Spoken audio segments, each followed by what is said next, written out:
Kamusta, mga minamahal kong kapatid? Naway sumainyo ang kapayapaan ng Panginoong Hesus at sa inyong pamilya rin. Amen. Ako si Pastor Antonio Jr. at narito ako ngayon upang ibahagi sa iyo ang mga kahanga-hangang gawa ng Diyos. Manalangin kasama ka at magnilay sa salita ng Diyos kasama ka. Mga kapatid, ako ay labis na nagagalak sa presensya ng Panginoon. Kani-kanina lang, nanalangin kami ng asawa ko at nagkaroon ng makabuluhang sandali. Ibinuhos ang pagpapahid, nagsalita ang Diyos sa aming mga puso at naramdaman namin ang apoy ng Espiritu Santo. Alam ko na marami sa inyo na nakikinig sa akin ay alam na alam kung ano ang sinasabi ko. Naranasan mo na ba ang kapangyarihang ito? Dumaan ka na ba sa mga pagsubok at parang wala ka ng lakas na tulad ng dati? Wala na yung dating saya na tumutulong sa iyo na tiisin ang mga laban. Gusto kong maghatid ng mensahe para sa iyo na kailangang humanap ng lakas na mula sa Diyos, hindi sa mundo, para sa buhay mo.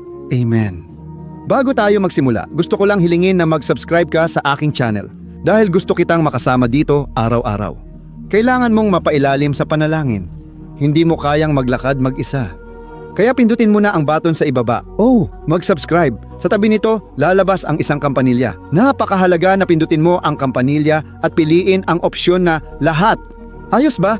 Kasi sa ganitong paraan, ipapadala ng YouTube direkta sa iyong cellphone. Okay ba kung i-post ko ang mga susunod kong panalangin? Mga kapatid, purihin ang Diyos. Tingnan ninyo, narito ako sa presensya ng Diyos. At medyo mahirap magdala ng mensahe kasi gusto ko na lang talagang magsalita tungkol sa kadakilaan ng Panginoon. Mga kapatid, marami tayong pagsubok at laban na pinagdadaanan, hindi ba? At hindi pa kasama dyan ang mga espiritual na atake ng kaaway, na gusto tayong sumuko, na gusto tayong mawala ng pag-asa. Mga kapatid, gusto ko lang ibahagi ang aking karanasan. Kapag nagsisimula ng maging sobrang hirap ang mga bagay, pero talagang sobrang hirap, alam mo yung oras na desperado ka na at di mo na alam gagawin? Sa oras na yon, may bago at kamangha-manghang mangyayari sa buhay mo. Ganon din ang naranasan ko sa pinakamabibigat kong pinagdaanan.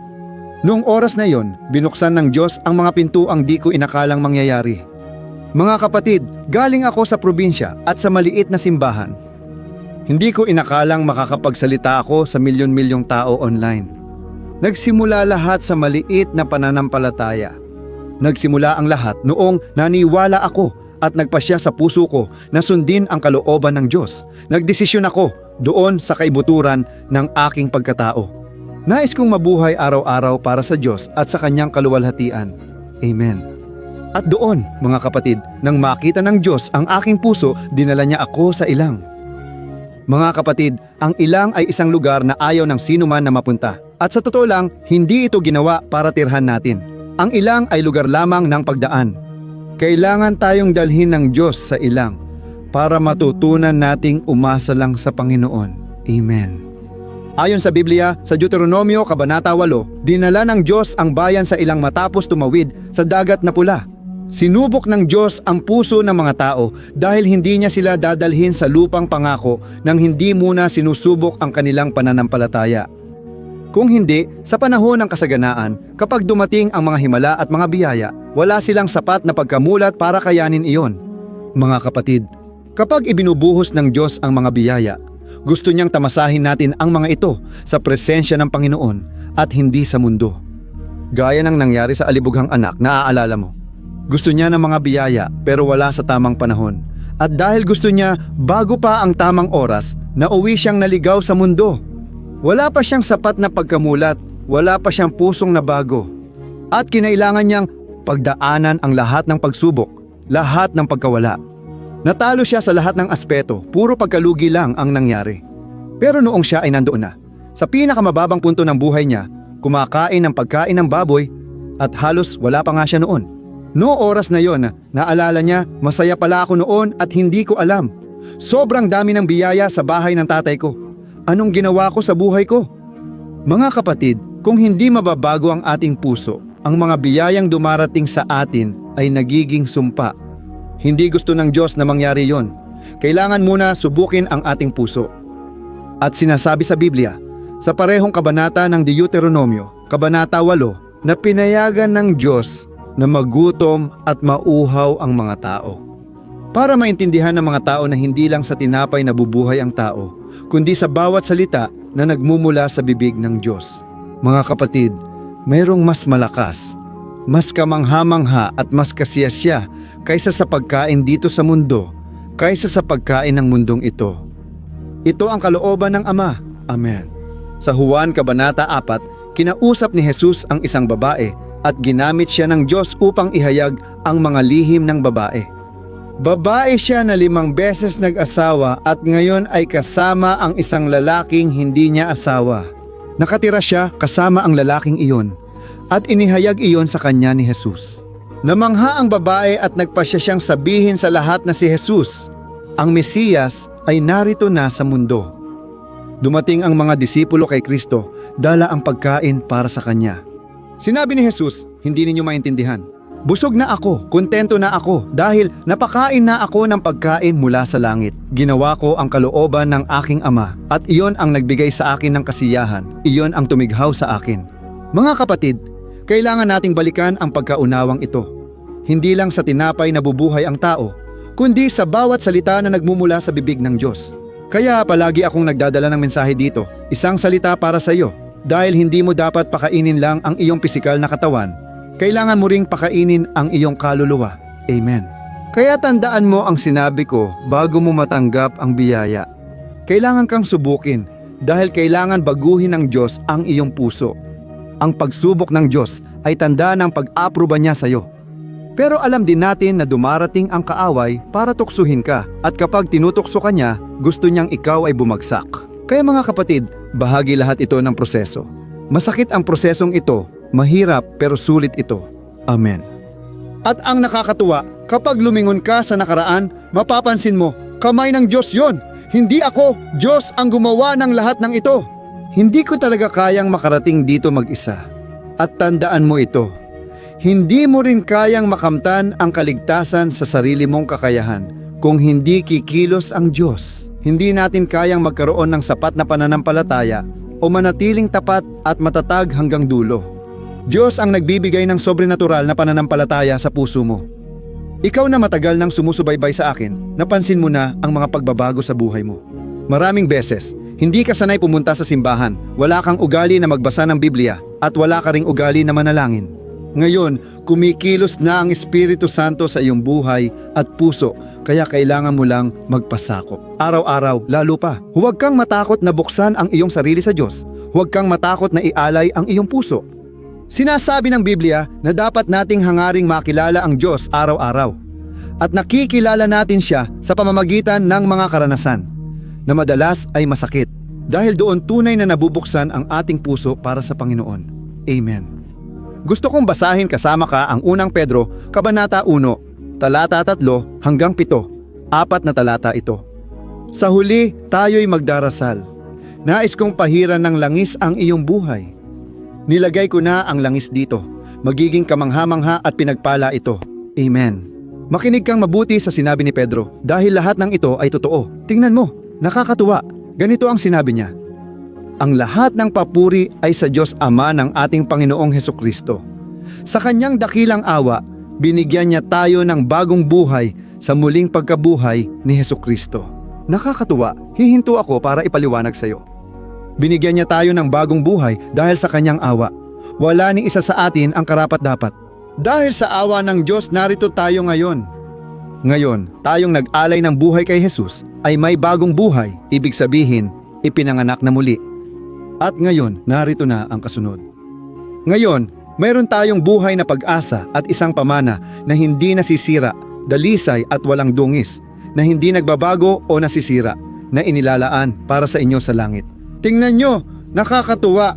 Mayroon tayong pamana na hindi nasisira, dalisay at walang dungis, na hindi nagbabago o nasisira, na inilalaan para sa atin sa langit, mga kapatid.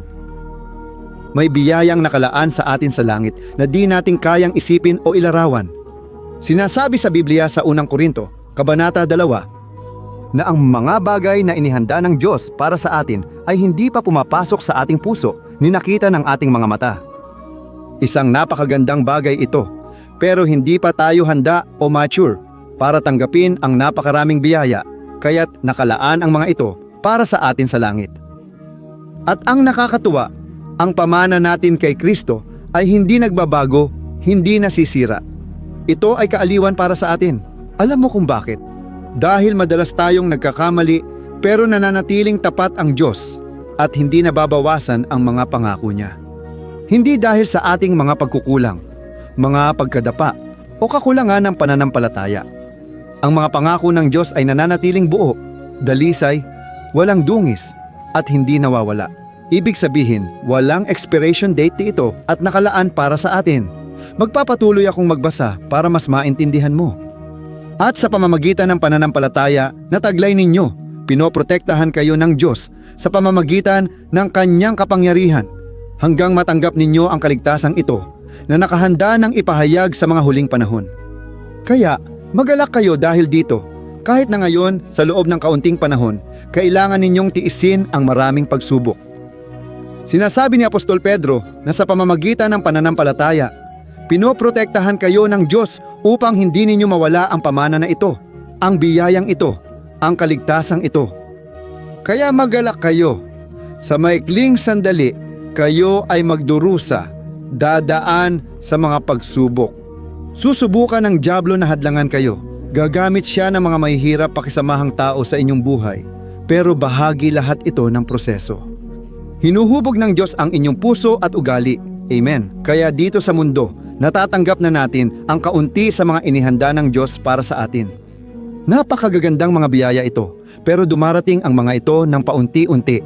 Dumarating ang mga ito ng paunti-unti. Mapapansin mo sa buhay mo, hindi sila sabay-sabay dumarating. Kasi kung sabay-sabay, hindi ka magiging handa o mature. Kaya hinuhubog ka ng Diyos. Nagtatrabaho ang Diyos sa puso mo. At sinabi ni Apostol Pedro, magalak kayo dahil dito at huwag mawala ng pag-asa dahil dadaan kayo sa maraming pagsubok. Pero itutuloy ko sa huling bahagi ang huling talata. Sabi niya, at ang mga pagsubok na ito ay magpapatunay na tunay ang inyong pananampalataya. Kung paanong sinusubok at nililinis ng apoy ang ginto, ganoon din sinusubok ang inyong pananampalataya. At ito ay mas mahalaga pa kaysa sa purong ginto. Magbubunga ito ng papuri, kaluwalhatian at karangalan sa araw na mahayag si Jesus Kristo. Amen. Naintindihan ba ninyo ang talatang ito? Mahaba-haba ang binasa ko sa iyo, pero ang sinasabi niya dito ay ganito. Ang mga pagsubok na pinagdadaanan mo, patunay ito na totoo ang iyong pananampalataya. Isang tunay na pananampalataya. Hindi ka nagpapanggap, hindi mo hinahanap ang Diyos para lang ipakita ito sa iba. Baka dati isa kang relihiyosong tao. Pumupunta ka lang sa simbahan dahil kailangan, nagdadasal, nagbabasa ng Biblia, pero wala talagang interes. Ngayon, hindi na. Sinubok ka ng Diyos at nakita niyang tunay ang iyong pananampalataya. Maganda at mabuti ito, mga kapatid. At dito sinasabi niya, kung paanong nililinis ng apoy ang ginto, nililinis ng Diyos ang iyong puso at inihahanda ka niya para sa isang dakila at kamanghamanghang bagay. Amen. Ito ang mensaheng nais kong ibahagi. Huwag panghinaan ng loob. Hindi ngayon ang oras para umatras. Malalaki man ang pagsubok, dito sinusubok ang iyong pananampalataya. At dito niya sinasabi, sinusubok kayo. Ibig sabihin, sinusubok ka sa iba't ibang aspeto ng buhay mo, hindi lang sa isa. Sinusubok ka ng Diyos para makita kung nagtitiwala ka ba sa Kanya o hindi. Alam kong may tiwala ka, pero marami pang dapat baguhin. Dati kapag may pagsubok, sa kasalanan ka tumatakbo. Ngayon, tinatawag ka ng Diyos na sa Kanya ka magtago. Sa ilalim ng lilim ng Kanyang mga pakpak. Amen. Kaya gawin mo ang desisyong ito ngayon. Itaas mo ang ulo mo. Tumingin ka kay Jesus at huwag mong hayaang ang nakaraan, ibang tao o kahit ang dyablo ay hadlangan ka. May inihandang mga dakilang bagay si Jesus para sa buhay mo. Pero kailangan mong manatiling matatag hanggang sa huli. Amen. Ngayon ay mananalangin tayo. Gusto kong mamagitan para sa iyong mga pangangailangan. Para sa lahat ng bagay na may kinalaman sa buhay mo. At para rin sa iyo na may sakit. May mga tao dito na nakikinig sa mensaheng ito na parang lumalabas na ang puso sa kanilang bibig. Dahil sa sobrang pag-aalala at kaba. Kapatid, alam ko ang pakiramdam niyan. Sinabi na ng banal na espiritu ito bago ko i-record ang video. Kaya tandaan mo, siya ang bahala sa iyo. Luwalhati sa Diyos. Manalangin tayo, pumikit ka, at pagkatapos ng panalangin, Huwag mong kalimutang ibahagi ito sa iyong mga kaibigan. Tara, Panginoon, aking Diyos at aking Ama, lumalapit ako sa iyo. Sa mga sandaling ito, nais kong ipanalangin ang lalaking ito at ang babaeng ito na kasalukuyang nakikinig sa akin ngayon. Diyos, wala akong lakas para ipanalangin sila, ngunit ikaw ang may lahat nito. Hindi ko kayang abutin ang pusong iyon. Nihawakan ang mga sugat na iyon. Nipagalingin ang mga ito. Kaya mo ito, Panginoon. Iniaabot ko sa iyo lahat ng pag-aalala at sakit. Tanggapin mo, Ama, ang bawat pagdurusa, bawat kahilingan ng panalangin na iniwan sa mga komento. Jesus, tanggalin mo na gamit ang iyong kamay.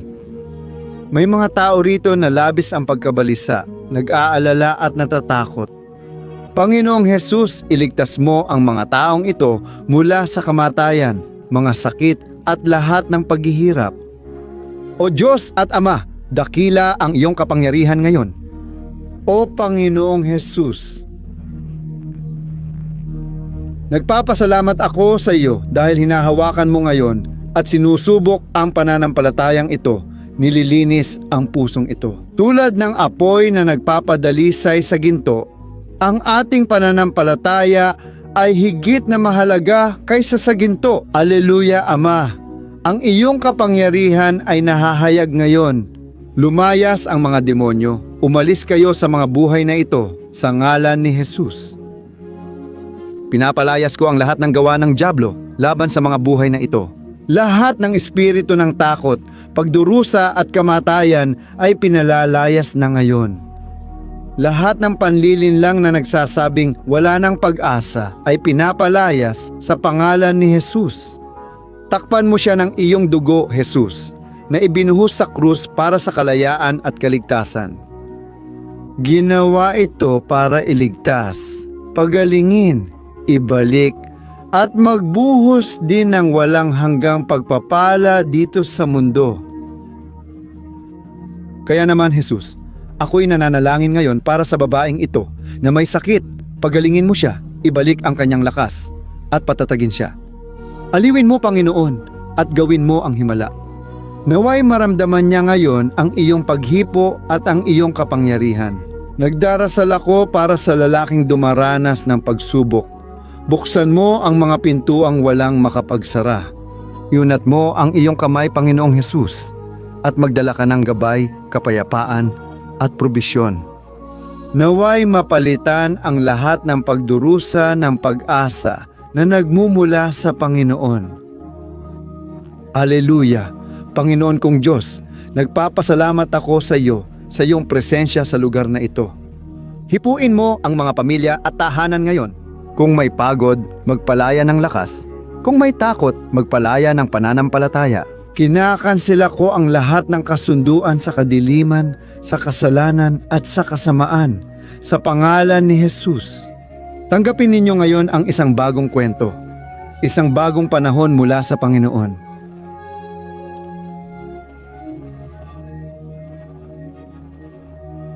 Salamat, Ama, sa pagbabagong nangyayari na. Sa iyo ang lahat ng karangalan, kaluwalhatian at papuri ngayon at magpakailanman. Sa ngalan ni Jesus kami ay nananalangin.